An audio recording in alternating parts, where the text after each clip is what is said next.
പെൺകുട്ടികളിൽ menses delay ചെയ്യാൻ ഉപയോഗിക്കുന്ന മരുന്നായ ലൂപ്രലൈഡ് ആണിത്.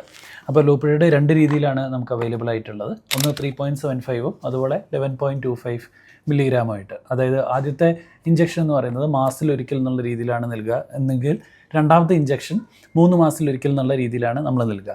എന്തിനാണ് പെൺകുട്ടികളിൽ മെൻസസ് ഡിലേ ചെയ്യുന്നത്? പലപ്പോഴും പെൺകുട്ടികളിൽ ബ്രസ്റ്റ് ഡെവലപ്മെൻറ്റ് 8 വയസ്സിന് മുന്നേ ആയിട്ടൊക്കെ വരുന്ന സമയത്ത്, അല്ലെങ്കിൽ പ്രിക്കോഷ്യസ് പ്യൂബർട്ടി ഉണ്ടാകുന്ന സമയത്ത് നമുക്കുണ്ടാകുന്ന പ്രയാസം എന്താണെന്ന് വെച്ച് കഴിഞ്ഞാൽ, അത് കഴിഞ്ഞ് 2 വർഷം കഴിയുമ്പോഴത്തേക്കും പെൺകുട്ടികൾ മെൻസസിലേക്ക് കൈവരിക്കും. അപ്പോൾ പലപ്പോഴും പെൺകുട്ടികൾക്ക് അതിനുള്ളൊരു മാനസികമായിട്ടുള്ളൊരു മെച്യൂരിറ്റി ഉണ്ടാവില്ല.